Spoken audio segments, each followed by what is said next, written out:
24/7 Teachers Training, a lesson-by-lesson tutorial for homogeneous teaching. We are an EdTech textbook publishers.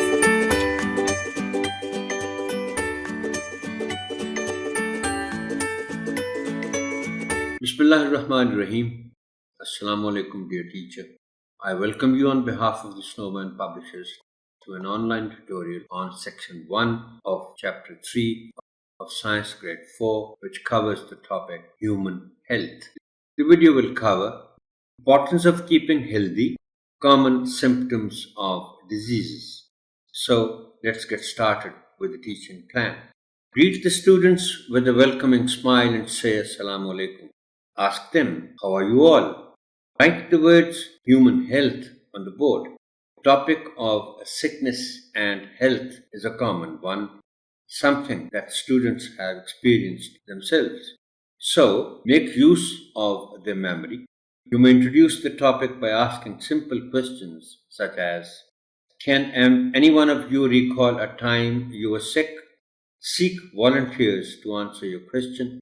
Then, with the volunteers, include the following details in your discussion. How did you feel? Were you able to play? What else could you not do? What kind of changes did you feel in your body? Use this discussion to identify how a sick human being is different from a healthy human being. You may also write the responses on the board to make a rough list of symptoms which students can identify on their own. Label the list with the word symptoms and tell the students that symptoms are the signs which tell us that human being is unhealthy or sick.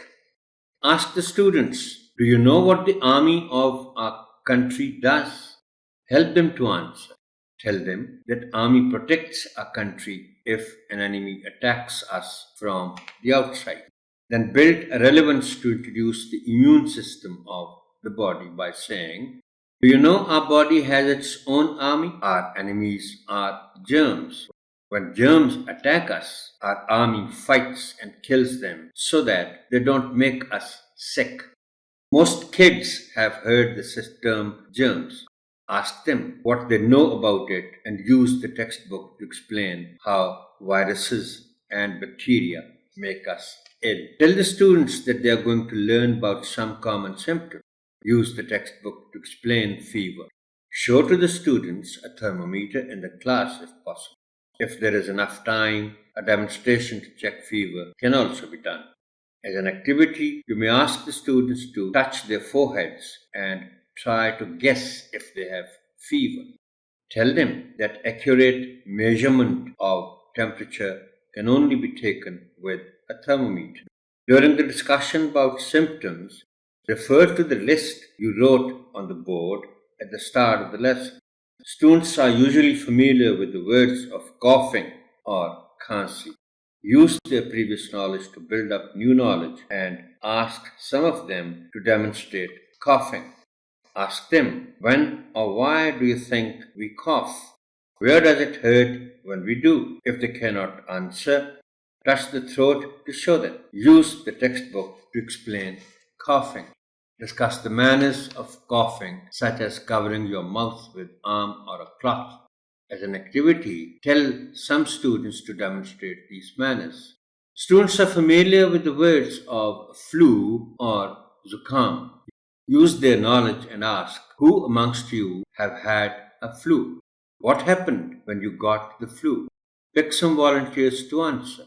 Use the textbook to explain influenza. Discuss the manners of sneezing and blowing nose, such as covering your nose and moving to a side. As an activity, you may ask a few students to demonstrate these manners. For homework, you can ask the students to find out any 3 commonly practiced ways or manners to avoid germs, such as washing hands, wearing clean clothes, and eating hygienic food. Thank you, Honorable Teacher, for your listening. Allah Hafiz.